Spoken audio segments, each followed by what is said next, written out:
Red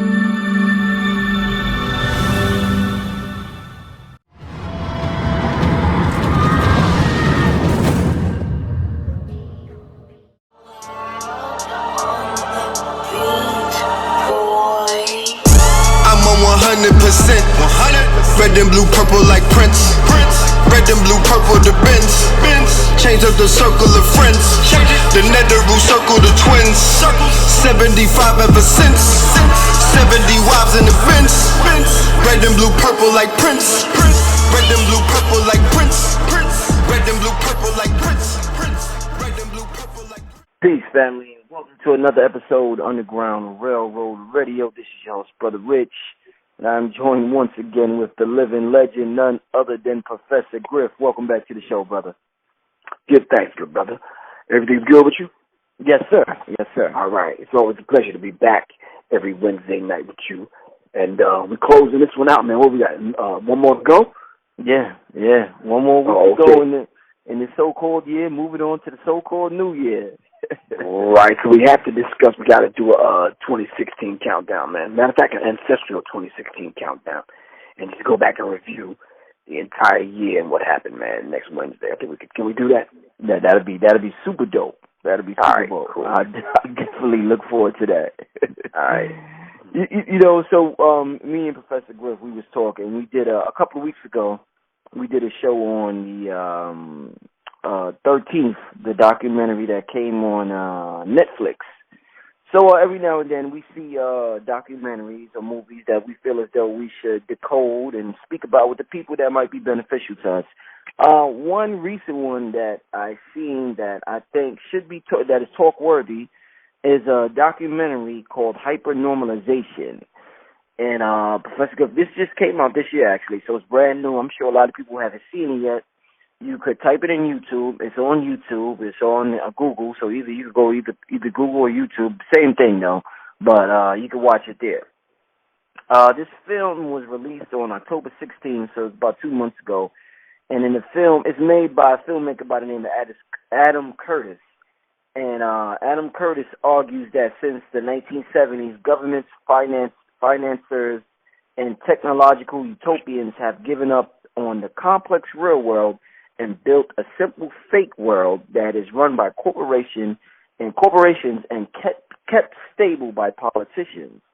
The term hyper-normalization is taken from the 2006 book Everything Was Forever Until It Was No More, The Last Soviet Generation. This deals with the paradoxes of life in the Soviet Union during the 20 years before it collapsed. He argues that everyone knew the system was failing, but as no one could imagine any alternative to the status quo, politicians and citizens were resigned to maintain a pretense of a functioning society. Over time, this delusion became a self-fulfilling prophecy, and the fakeness was accepted by everyone as real, an effect which the gentleman that wrote the book, Yurchak, termed hyper-normalization. Professor Griff, man, how much does this sound?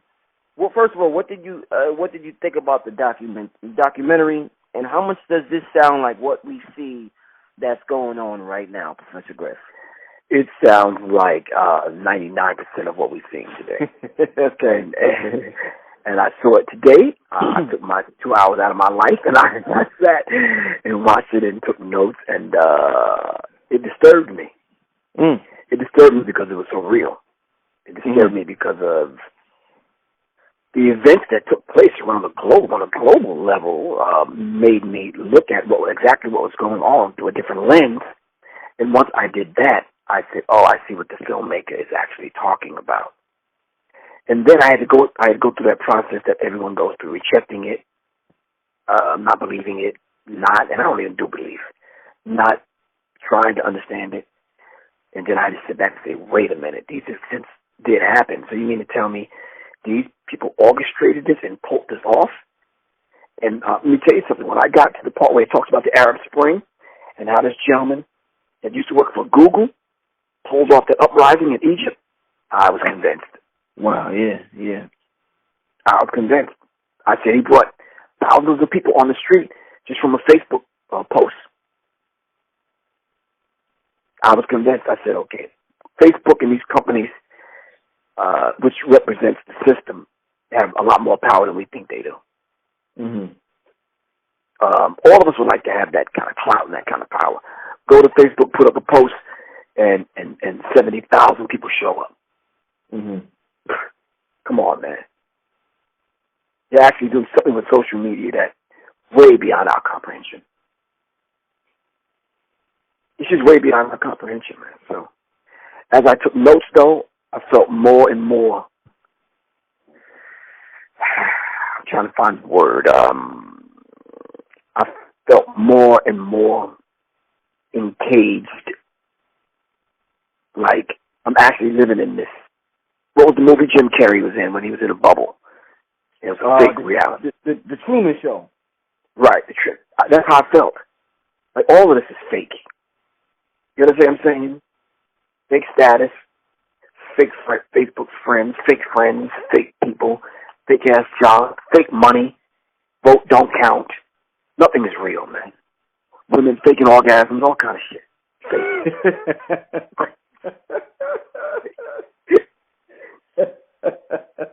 Yeah. Oh, man. But the way they laid it out, it was very real, man. Yeah, no, definitely. It was very real. You know, how much of a impact? We talk about Facebook. You know, it's funny. Before I say that, let me say this. One of the things they dealt with in this documentary was a term called perception management. And that's basically where, the government or whoever's running the show decides that they're just going to put out fake news because they have to control the people's perception, not only about foreign countries, foreign powers, foreign leaders, but also everything going on within the country. So they just put out a bunch of fake news. They'll say this person is a terrorist, that person is this person is that, just to kind of control the way you view the world. So you could view the world the way they wanted to view it, as if, like it's a computer and it's virtual reality and they're, and they doing all the programming. So it's funny because we did a show a couple of weeks ago, completely similar to this. We never aired it. It was about the Pizzagate. Never aired it. And it dealt with fake news. So this, what we call fake news that the mainstream media, Professor Griff, is getting so upset about, the fake news on the internet, they've been guilty of this for years. I mean, shit. I seen a meme that said, since the birth of America, when they told us about the founding fathers. I mean, there's been fake news forever in this country. So talk to me, Professor Griff, about how fake news is nothing new, and how can we not get so tied up and wrapped up in this whole fiasco, Professor Griff? Well, check this out. If what they were saying about Pizzagate was so fake, why is it that you and I had this phone conversation a couple of weeks ago about not putting it up when it was supposed to have been fake in the first place? Right. So many news agencies were saying that it was fake, but they were taking it down off of everyone's YouTube channel and snatching people's channels and disabling people on Facebook, and they was making a big stink about it, and it's supposed to have been fake. Why is that? Right. So I think you and I bought into it, though. You see what it did to us? We didn't broadcast it because it was getting people in quote-unquote trouble, but it's supposed to have been fake. We fell for it, Brother Rich. That's how real it became. And you're right. That's one of the notes that I wrote down. This perception management. Whatever they wanted to perceive, they'll give it to us. And then they'll cause the opposition to it. And then they'll control both sides. They call it a civilization of the mind. You're only as civilized as they want you to be. Because once they say you're not to be, then you have no other choice. You're not going to be. So they have to manage the crisis. Crisis management. They have the crisis actors. They manage the news. They manage your feelings on a particular subject, or a particular candidate, or a particular sports game or team. They manage your appetite by the commercials that they feed you. They manage your anger. They manage your ability to have sex. If you're not taking the blue pill, you can't keep it up a certain amount of hours. Bruh, you know what I'm saying? But if you can, and you're like, Dad, you're a chip off your old block. So they're managing your sex life. They're managing these things. Perception management. They have a fake version of society that they call hypernormalization. Hypernormal. They create it, inject you in it, that becomes your world. Right now, let Facebook shut down and see how many people start jumping out of windows and slitting their wrists and get depressed. That's a realization that we're dealing with, man. They cannot live without social media because we become dependent on it.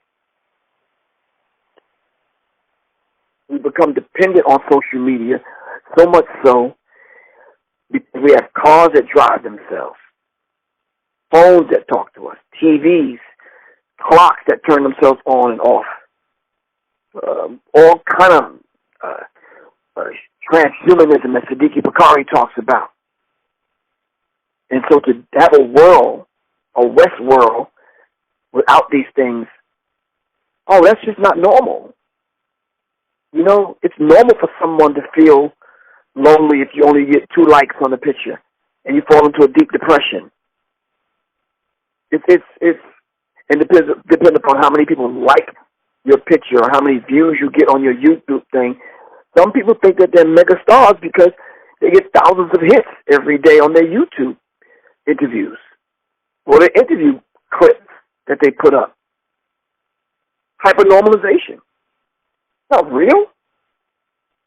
That's not real.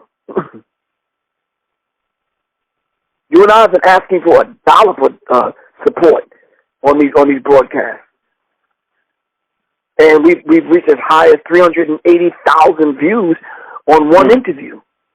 Right? What's the realization that you and I have had $380,000? Sure. You understand what I'm saying? That just goes to show you a portion of the people that are out there, they're not real. Or they're not interested. Or they're just coming by just to pass their time away. The average attention span now, maybe, 30 seconds, they say. Wow. The average person's attention span, they'll go to your page, if the flyer ain't saying who, what, when, why, where, and how, it's bright colors and something is moving and talking, and they're scrolling right past that shit. If you send somebody a song, yo, check my song out, man.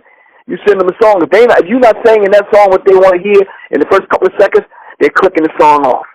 If the movie starts that you already paid money to sit down in a dark-ass theater to watch, if it ain't doing what that you wanted to do in the first 20 minutes or 15 minutes, 10 minutes of the damn movie, you don't like the movie. You tweeting in the movie theater, this shit is bullshit. You angry. You throwing popcorn in the damn movie. Right. Hypernormalization, man. Things that would appear normal, people are just outside of the realm of human possibility, and that's how they take it. Westworld, dream world, it's fake. The simplicity of a make-believe world, a dream world that these people live in. Some people used to think back in the day that, man, if I only hit the lottery, man, shit, I'll be straight. I wouldn't have to work, I wouldn't have to do this, I wouldn't have to do that. Man, the lottery was, 10 million. And then once we discovered there's people out there with 10 million, and their lives are fucking miserable, you understand what I'm saying? Right. Then it's not so much of a pleasure cruise after all. 10 million, like Biggie said, more money, more problems. You small. You know, Professor Griff, as we move more and more, you know, when you talk about Facebook and social media, as we move more and more to the digital age and people go into social media and they're wearing Oculus glasses where they're in virtual reality and, you know, they're doing all types of shit. The hackers are becoming more and more popular. You're hearing the term hacking more. You're hearing the term with the election. You're hearing the term of social media, Black China and the Kardashians. I mean, you're hearing it everywhere. You just keep hearing this term on Twitter. Oh, my Twitter got hacked. I didn't say that. My Twitter got hacked. That was a hacker that said that shit. I ain't say that. You know what I'm saying? I ain't say that about Professor Griff. Somebody hacked my YouTube or some shit like that. Right. What do you think is going to happen within the next 50 years? Because this hacking thing seems to be getting bigger and bigger. What do you see happening as far as technology and hacking within the next 50 years, Professor Griff? Well, I can honestly say, man, that dynamic is not going anywhere. Not at all. Even in the movie Hypernormalization, the guys had been hacking for a long time. They were shutting corporations down, neutralizing people with this ability to hack. I don't care what password you put, or double security check with your phone or your whatever, or it taps into your grandmother's IUD or Norform patch or whatever the hell. Regardless of what kind of security methods you have, there's always someone out there that can hack into it. So we have to keep these particular things in mind. I'm going so far as to say the companies are doing this in order to sell security breaching software. Your account has been hacked.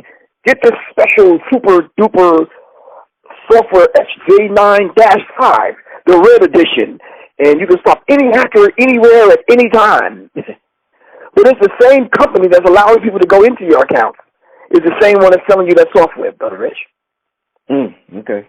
So that is just a dynamic that we're going to have to get. How many times have you gotten a message to upgrade? Right. Your phone, your account, your software, your computer, and the latest stuff that they give you won't even work on the old stuff. That's by design, Brother Rich.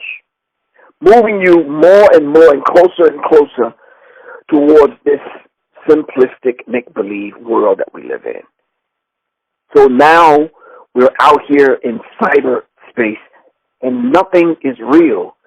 So does art imitate life, or does life imitate virtual art?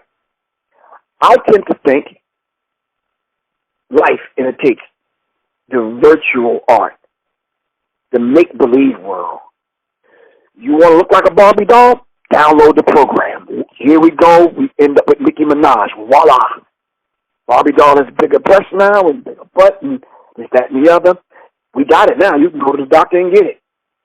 Now, is that art imitating life, or is that life imitating art, Brother Rich? See, we have to be able to be real about this world that we're living in, and whether the world is living in us or we're living in the world. What paradigm are we going to choose?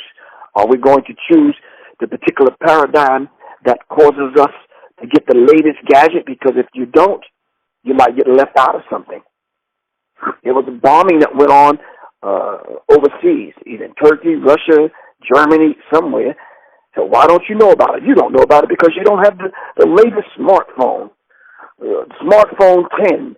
This one breathes for you, and it wipes your butt after you use the bathroom, and it does all this old special duper, super duper kind of stuff, and we buy into it. We buy into it because we kind of feel we need it, because that's what it's going to take for us to live our lives. At the same time, they won't let us buy land and own property anymore. They're changing the laws for land rights, man. They won't let you grow organic foods. Everybody has capitulated. Everybody that we thought was organic, they are not organic anymore. You remember years ago when Whole Foods started selling meat?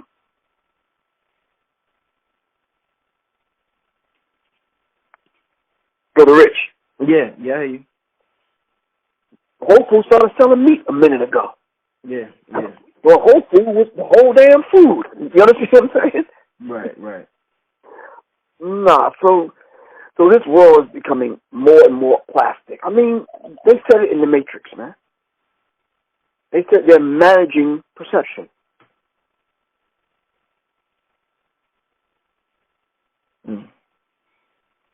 They're managing it. That's all. How in the film they had a section where they was speaking on the Reagan administration and how, you know, they had the Reagan administration started making imaginary enemies. So they said one of Reagan's imaginary enemies was Muammar Gaddafi. And he blamed him for a 1985 Rome and Vienna airport attack, which the U.S. Intelligence agencies knew he didn't do, but they needed a convenient bad guy, and he was willing to play the script. He wanted fame, he wanted notoriety, and he wanted to be known, his profile in the Arab world as a revolutionary. So he went along with the story. Now, many in the black community give him props for, you know, speaking with Farrakhan, saying he wanted to help out the blacks in America, and a lot of other things he did. How much of this do you think was genuine, Professor Griff? Do you think this was just, you know, he was just playing along with his script as this revolutionary that's against the West world? Do you think he was genuine? Since we're talking about real and fake, knowing what you know about the fake news, how genuine do you think Gaddafi was about his support for Farrakhan, blacks in America, and Africa in general? Well, I think that was very real because I heard that in person myself. I think the support was real. I think what he was doing in Africa and for Africa was real. But having to get other Arab leaders on his side, and able to actually make a difference in Africa was his issue, was his problem. And I think they didn't look at him, especially the Arab world, didn't look at him because, to be honest with you, man, if you look from a distance, Gaddafi had a flaw, man. You understand what I'm saying? There's a whole lot of dark-skinned people in Libya, and the rest of the Arab world, being Muslim, they weren't going for it, man. You understand what I'm saying? And they kept calling him a madman, but Gaddafi probably did more for his people and Africans than any other Arab leader, ever, combined. So, the whole idea of him getting in bed with America, though, became a real issue, Brother Rich. It became a real issue simply because I think he saw himself as something that he really didn't need to be at that time. He wanted to have this persona, like he stood up to America. You understand what I'm saying? He wanted to have this persona as though he had one of the toughest military in North Africa. And that just wasn't the case. So he opened the gates, and he opened the door for American companies to come in to do business with Libya, and that was his downfall. He allowed them to come in, and they shaped and molded a Gaddafi that they could use any time they wanted to. He became their man without even knowing that, not having smart advisors around him. He fell right into it. I mean, his sons are sharp, but they didn't ward off Britain, America, France, and other companies that was after the riches there in Libya. You understand what I'm saying? And so, but because he couldn't do that, he ended up falling for the trick, and he died a shameful death in front of billions of people watched how they beat him to death, man. So buying into America's hype, trying to be this, I would have never admitted to something I didn't do. The Lockerbie bombing, taking down his flight, Libya never did that. Libya wasn't responsible for the bombings at the discotheque and the other places. That was Syria. Mm-hmm. Syria had a history of doing this. But America wanted to get into Syria because they wanted to neutralize Russia. That's just global political science, right? That's all. Mm-hmm. Geopolitics. And if you study Zbigniew Brzezinski and these other characters, they'll tell you they do this stuff every single day in the war room. You understand what I'm saying? And it looks like they're playing, right? And they move these pieces around, and they found out that social media can be used to neutralize people. So, hey, they do it. They had a public hanging of Saddam Hussein on TV. America went into certain parts of Latin America and went and got despotic leaders, man, that they've been in business for a long time and put them on TV. They going and neutralizing governments, man. Showing you how gangster. We have to understand something, brother, that there's nothing to fix. How is America moving forward? They went over the Occupy movement. And I'm like, okay, what happened? Okay, you occupied Wall Street. Then what did you do once you got there and occupied? What you going to do with it? Mm-hmm. That was one of the things I pulled from the film. These political technologists were sent in to study what was going on and then manage it, install some people, and then control it, i.e. Black Lives Matter. Occupy Wall Street, they were yelling at empty buildings. They occupied Wall Street, and then when the bankers went home and you were left there yelling at empty buildings, what did you do? Now that you occupied it and you out here, what you going to do with it? Do you know how to run Wall Street? No. So we have to look at what's real and what's fake, Brother Rich. And we need to pull our conscious minds out of it, man, and keep it out of it. If you're only conscious online, then you're not conscious. If all you do is put up YouTube clips and you do stuff online, then how conscious are you? Sooner or later, we have to meet you. Sooner or later, you got to come, and so people can shake your hand and know that you're real. You understand what I'm saying? Mm-hmm. Some people say, well, it's easier. We can have a conference call and everybody can get tapped in and you can see everybody and, you know, whatever. And everything will be good. No, everything won't be good, man. Did you see the part of the movie where they had the guys going to these booths where you can peep naked women and these cats were looking at naked children, and the naked children weren't even real, Brother Rich. Crazy. It was computer-generated children, and these dudes was beating off up in there, man. You understand what I'm saying? Shit, how real is that? You know, somebody from the film, Ulrich Beck, he's identified as a left-wing German political theorist. They talked about him, and he compared antidepressant drugs. He said antidepressant drugs and social media both stabilize the emotions of individuals. What can you tell me? Why would he compare antidepressant drugs? You know, let's say, for example, Prozac. I think that's one of the antidepressant drugs. Why would he compare something such as Prozac that they give to depressed individuals to social media? Like, that's a hell of a comparison, Professor Griff. When you really look at it, Brother Rich, it's absolutely not. Some people can't live. Who is maybe LL Cool J that he can't live without his radio? There's a lot of people that can't live without their TVs, Brother Rich. Some people's lives are shut down if they lost their cell phones. Literally. So it's almost like without social media, what would the average 15 to 21-year-old do, Brother Rich, during the course of the day? When you were 15, what did you do? What was your vice? Were you outside playing basketball, or what were you doing? Basketball, arcades, stuff like that.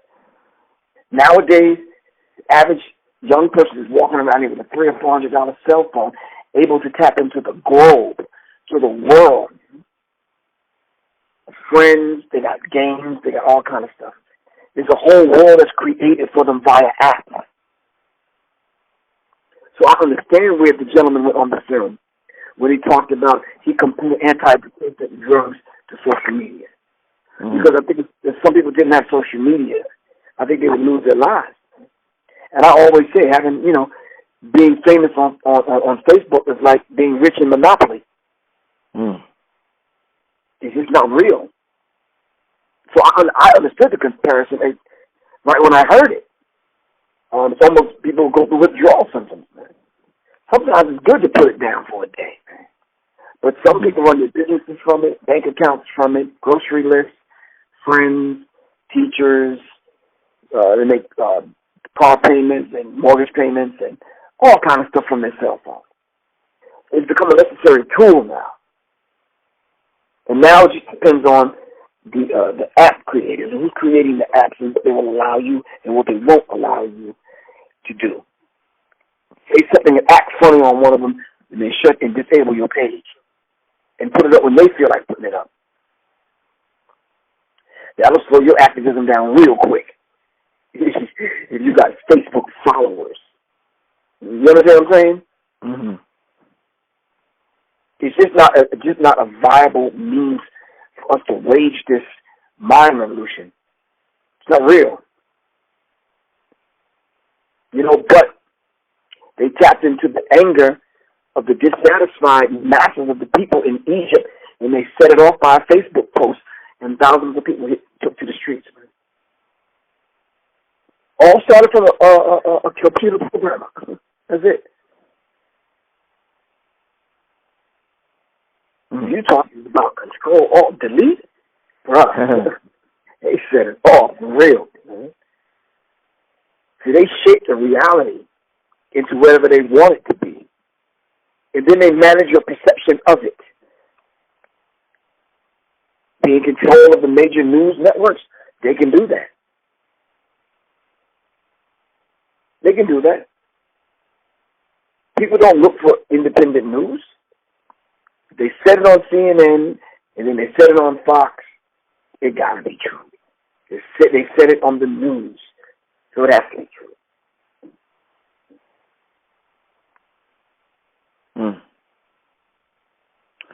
One of the things they talked about was UFOs, Professor Griff. They said that, the phenomenon that surrounded the UFOs were born out of a counterintelligence operation designed to make the public believe that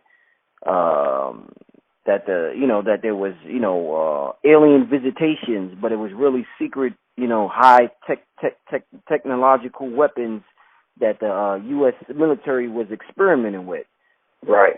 I mean, at this point, man, what do you? Because I remember reading for years in these conspiracy books, David Icke and Jordan Maxwell, about how the U.S. got weapons from the aliens and stuff like that. I'm like, oh shit, is this shit true? And I'm like amazed by the information in the year 2000, 2001.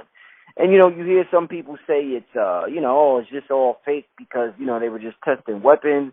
What do you take? What do you take from this whole UFO thing? I mean, do you think they were real? Do you think they were fake? Do you think the U.S. was just testing weapons? What's going on with that, Professor Griff? I know we don't talk about this, but I'm under the firm understanding that it was very real, but they wanted to keep it from the masses of the people because they were studying the technology. They were studying the software. They were studying the hardware. They were studying that particular life form. Elijah Muhammad told us that 6 of the 9 planets are inhabited by a life form. But I think they came into this, they came to Earth, and I think the military tried to keep it quiet because they wanted to study it. You understand what I'm saying? Right. So, and then America trying to test out comparable weapons. I think some people, saw these particular aircrafts and that kind of thing, and I think that, they had some explaining to do. So they brainwashed a couple of individuals, and they made it happen by creating that person's thoughts and that person's mind. And that person became the lead person in talking about, UFOs as opposed to the military weapons that America was developing. And it worked. Mind control at its finest. MK Ultra and MK Delta at its finest.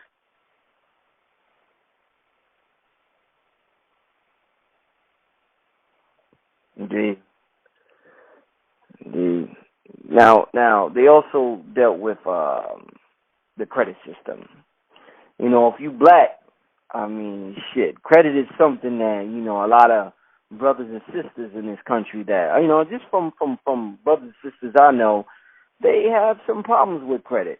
their credit and their credit score because, you know, it may be college, it may be credit cards, it may be, you know, a bill they didn't pay off. And they talked about how the credit system was designed. You know, this imaginary system with just digits that they could change with the press of a button that's designed to allow people to progress or allow people not to progress in this so-called society. How much longer do you think, how much longer do you think we could go on this credit system, Professor Griff, where, you know, if your credit score is this, you could get a house, you're allowed to get this, you're allowed to get that. Do you think it's going to get more extreme with the credit system, or do you think the credit system is going to, you know, like Obama said, he's going to get rid of the school debt and people won't have to worry about that? How good or bad do you think this credit system is going to get in the near future? Brother Rich, I think it's going to get 10 times. I would say 10 times to 100 times worse. I said probably on my first and second album that I put out, and you're talking 89, 90. I talked about the implantable biomicrochip.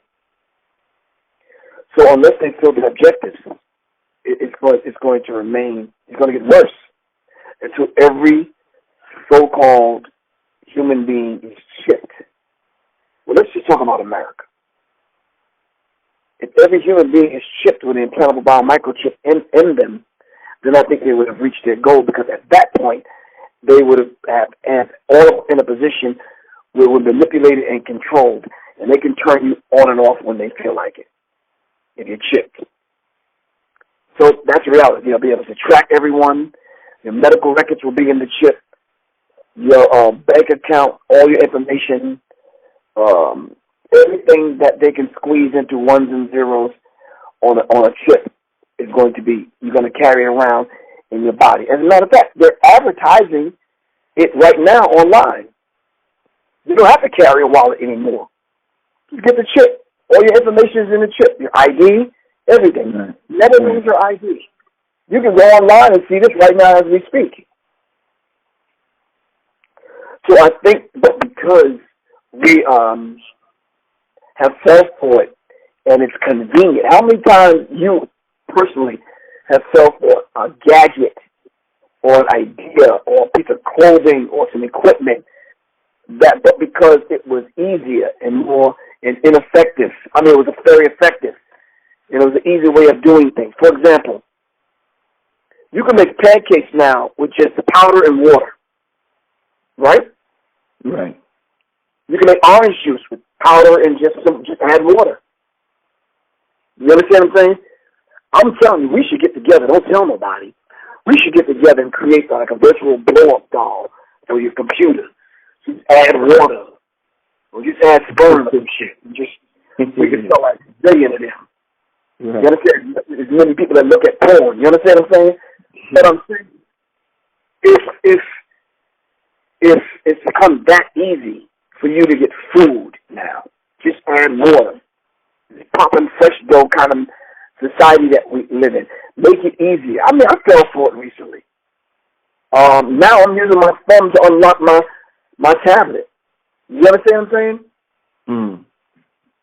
So, back in the day, I'm not sure if you can remember. You remember, I'd say about 15, 20 years ago, if you walked into a grocery store or Walmart or Walgreens or Target or something, and you stepped on a black tarmac, and it opened the door for you. You didn't even have to touch the door. It opened by itself. Well, they have that same technology now, but if you go to the store tomorrow, and in some of these department stores, the doors open up by themselves. Well, what are they reading that they're opening it? How do they know you're there? If you look above the door, there's a little black box. Inside of that black box, there will be the technology in that black box will be able to read your implantable biomicrochip that the book of Revelation says is going to be in your hand and in your head.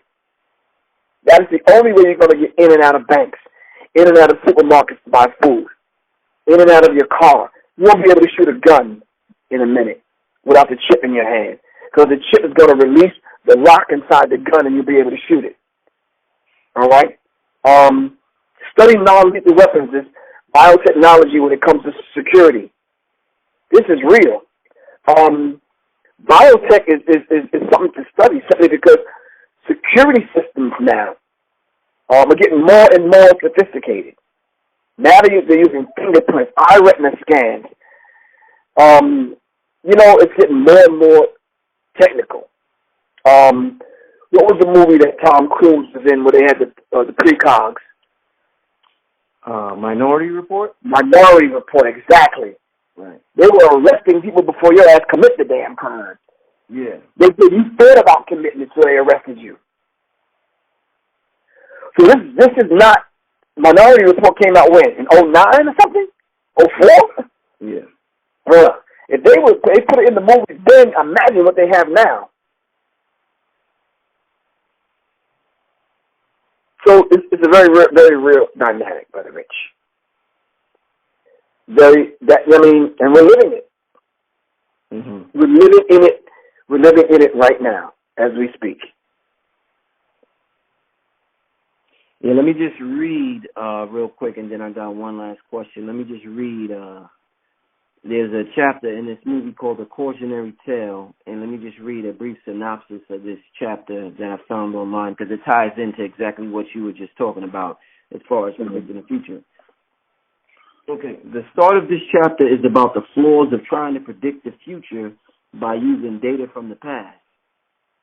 Adam Curtis, the producer, tells the story of how a card counter named Jess Markham was recruited by Donald Trump to analyze the gambling habits of Akio Kashiwagi at his casino, the Trump Taj Mahal in Las Vegas. After Trump had lost millions of dollars to Kashiwagi, excuse the pronunciation, in an effort to avert the impending bankruptcy of the casino, Markham, that's the card counter, devised a model which predicted a way of recouping the money from Kashiwagi, who lost $10 million US. However, before he could pay, he was killed by Yakuza gangsters and the casino went bankrupt, with Trump having to sell many of his assets to the banks. Yeah, I just wanted to read that real quick, man, how the technology could be real faulty. We're beginning to depend on the technology more and more. Like when we drive our cars, we depend on the GPS to get us somewhere. And, you don't want that GPS to leave you. We turn off our brains sometimes. We stop thinking. And, that computer can lead you off a ledge, anything. So, exactly. It's important for us not to put all our trust and all our marbles inside of this machinery that we're so involved in these days, Professor Griff. Right. But my last question to you, Professor Griff, in terms of the advancement of society, in terms of, I think of the era when, blacks in America, we invented damn near everything we see now, whether it's the air conditioner, whether it's the street lights, whether it's, just so many things, the ironing board, the elevator. We was inventing so many things at a time when we were in slavery, and at a time we were so oppressed and we were so restricted from different areas of activity. It's just totally different now. The innovativeness is just at an all-time low, it seems, with our people. And it seems as though we have more technology, more access to resources more than the last 200 years. So it's just like mind-boggling.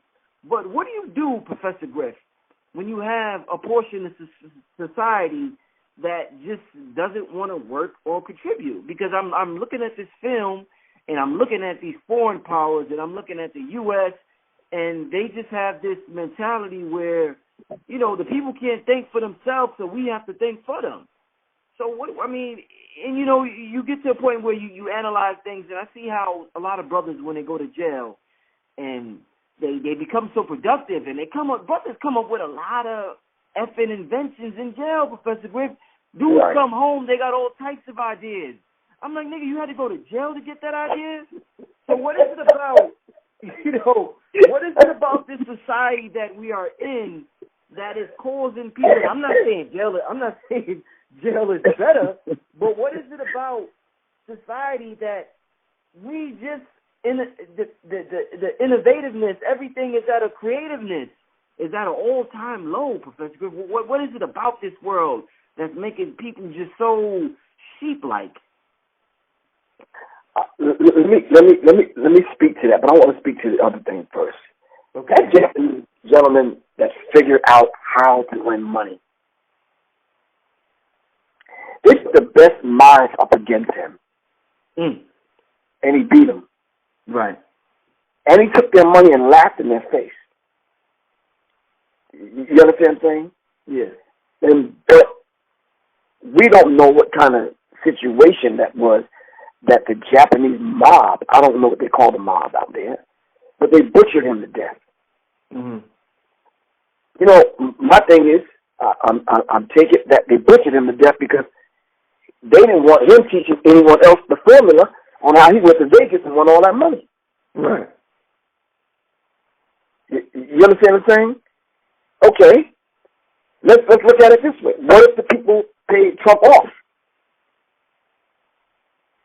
And the guy had to die anyway because if he taught anyone that, Las Vegas wouldn't be the Las Vegas we know today, right or wrong. Indeed. There was another gentleman that had that same similar story, but I think he lived. He had a very mathematical mind, and he figured it out after a couple of rolls of the dice. He figured the game out, and he started taking them for their money. Figured out, he just figured out how to beat Las Vegas at Las Vegas' game. But you can't have people like that around taking your money like that, because we have to just be very real and very clear about this. Las Vegas is not designed for you just to go see the bright lights and the half-naked chicks and to have a party at a night time. It's there to get your money. Right. And we need to be very, very, very clear of that. But the other question that you asked, you see, Brother Rich, when you are confined to a small space and you're forced to think and you get 3 hots in a cot, you understand what I'm saying? You have to exercise parts of the brain that you probably never have used before. And you're coming up with one of these particular ideas because you're cornered and you say to yourself, I have to find a way out. All right? And you in that cell, I don't know how big they are now, but when I worked in prison, they weren't that damn big. You understand what I'm saying? And you're right, those folks come out with an eagerness to come back out in the world, to kind of get back into the swing of things and to put some of these ideas in some of these inventions and some of these things they came up with in prison and actually trying to bring some of these things into fruition. But it's a different kind of world when they get out here. You understand what I'm saying? And I think after that year, it's going to take them to become acclimated to at least living in this society. I'm not sure whether or not those ideas that they came up with prison can even survive. All right, they can't survive the idea. Pardon me, I said that backwards. They can't survive the idea. It's very difficult for them to bring that particular idea and make it real, so they can benefit from it. But you're right, brothers get out of prison and hit the streets. We tend to fall back into the same old thing that we were doing once we, that got us in prison, because we get comfortable. And when you have to worry about where your next meal is coming from and how you're going to put clothes on your back, God forbid if you have children, yeah, you're not thinking about some of those bright ideas that you came up with in prison. Not at all, Brother Rich. So I would tend to say or to think that if we had an infrastructure set up for not only those brothers but children, I was looking on the internet and ran across a videotape of some young boys, I believe in Africa, rummaged through the garbage and came up with a remote control little dump truck that they made out of scraps. And we're genius. We're genius at what we do if we had an infrastructure that was set up to facilitate our genius. But that's where we fall short. I think it's in us to do. You know, this world is being made over without us in mind, man. You understand what I'm saying? And I think when you look at some of the business models that are set up, you have to give them credit. I think I mentioned it to you before. You know, what's the name of the largest taxi company? Uber. Uber, yeah. The largest taxi company on the planet, and it owns no taxis. You know, the Airbnb, the largest hotel facilitators, and they own no hotel, no brick and mortar. No property, yeah. Facebook, the largest social network connecting people, they don't own shit but a website. That's it. So, you know, you have to give them credit, man. They created something out of absolutely nothing because it's virtual. You can't go touch Facebook. You follow what I'm saying? Right. You can't just manage to get everyone's content. It's from poems, ingenious ideas, and it gets all our stuff every damn week. You understand what I'm saying? Yeah. And they pay pennies for it, man. But can you imagine the analysts that sit back and analyze all the stuff that's on YouTube? You can almost predict what's going to happen as far as buying trends and spending trends and what's the next fashion going to be, the next trending thing that's going to come out, because you can predict it because you know the thinking of the people. The people are putting their emotions on Facebook, on their timeline. I don't care if they put it up via an emoji or whatever, or they're writing out paragraphs. Nonetheless, you're communicating with this software that builds algorithms that's tracking your habits. So it's not hard to predict, Brother Rich. It's not hard to predict and bring about, a mind revolution, or bring about this whole idea that they talked about in the movie, this virtual shape-shifting. Right. And we don't think social media is part of the system that's going to manage and control our perception. And it is. Plain and simple. Just like they will shut your Facebook page down, they'll shut your life down because they will have control over every aspect of your life. Your thinking, your feeling, your emotion, your bank account, everything. Your medical history, everything. They're making it so now where I think they got this thing called Uber Eats. You ain't even got to leave your house. Call over, have them go to the restaurant, pick your food up, and bring it to you. Yeah, that's because your ass going to be under house arrest for a minute. They ain't got to build prisons. They're shutting prisons down. They're going to control you and confine you to your house.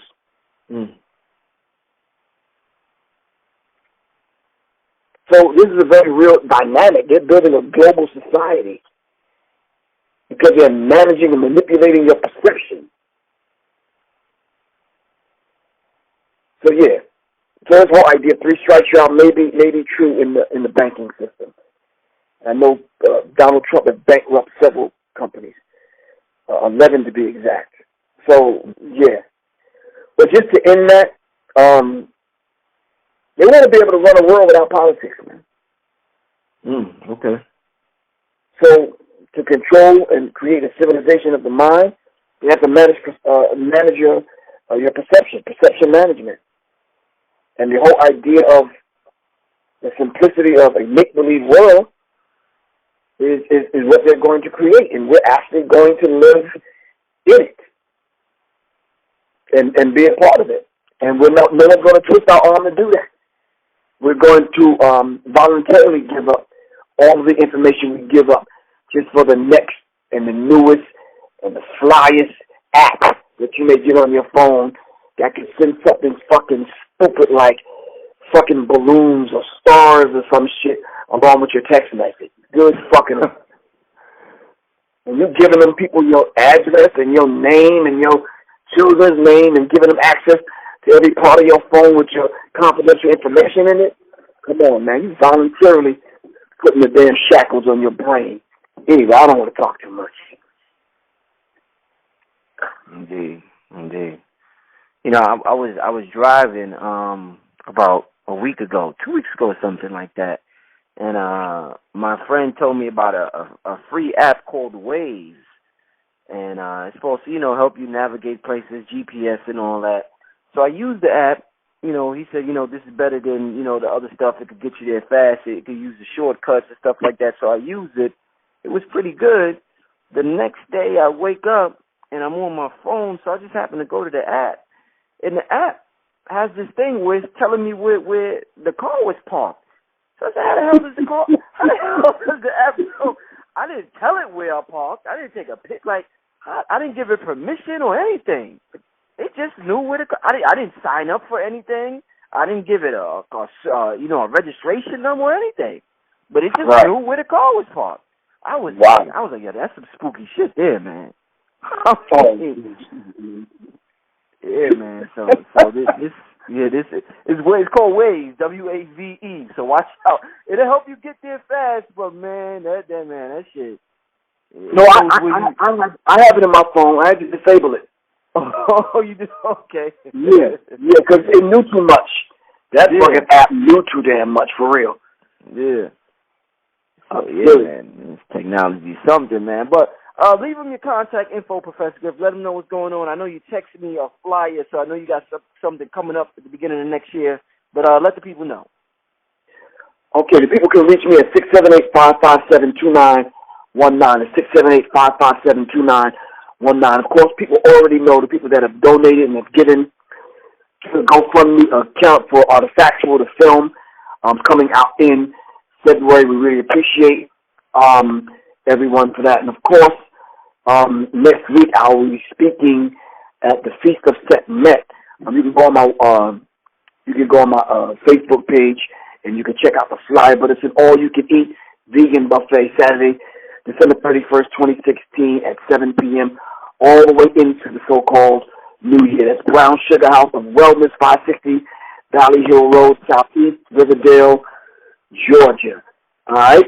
You can go to the website, www.liongoddessfeast.com. That's the 2016 Vegan Feast of Met. Of course, I will be in Indianapolis, Indiana, March 4th. As soon as I get the address and the rest of the information, I can pass it on. I'll pass it on to you. But, Brother Rich, I also want to let the people know I had to cancel the ancestral 2016 countdown in Baltimore due to the weather. All right? And I'm happy to say tomorrow I will be done with my book, Symbology, and I'm going to get it out to the people that order it. And people can order the book, Symbology, the Psychological Covert War on Hip-Hop book. Just give me a call at 678-557-2919 or check out the information on my Facebook page, or you can order it by going to sales@jmconsultinggiz.com. Or just hit me up, 678-557-2919. All right? Indeed, man. Once again, it's Brother Rich. I want to thank everybody for tuning in. Thank Professor Griff for coming on the show. We see you next week, family, to close out the year. Peace.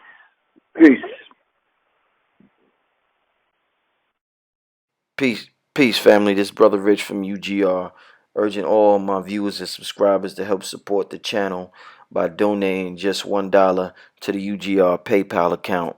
We appreciate the viewership and support, and we understand the power of $1.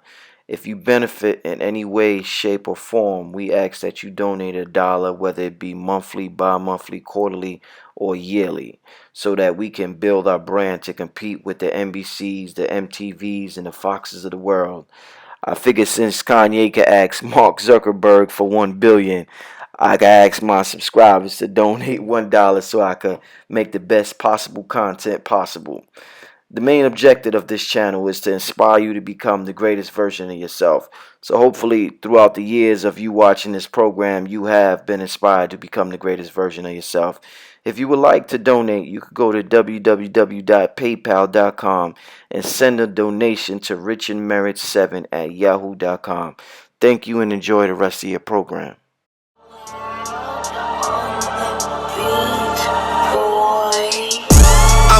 100%. Red and blue, purple like Prince. Red and blue, purple the Benz. Change up the circle of friends. The netheroo circle the twins.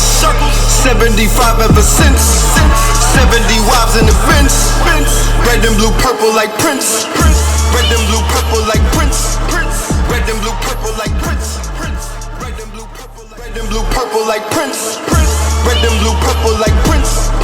Red and blue, purple like Prince. Red and blue, purple like Prince. Red and blue, purple like Prince. Red and blue, purple like Prince. We feeling the urge, feeling the purge. Buzzes electric, we feeling the surge. Feeling the words, killing the birds with immunity. Pillars of unity. This is the formula of Voltron. This is the age of the Ultron. This is same stage as the Pope bomb. This is the sage you can smoke on. Copper pound, came on the scene, I was copper down. All I was missing was copper crown. Summer 16, I turned copper brown. Look for revenge in the copper town. Capping New Jersey and copper crown. 21 guns, salute jumper sound. My power pieces, the crystals be talking, the cloth that be talking. King County clothing,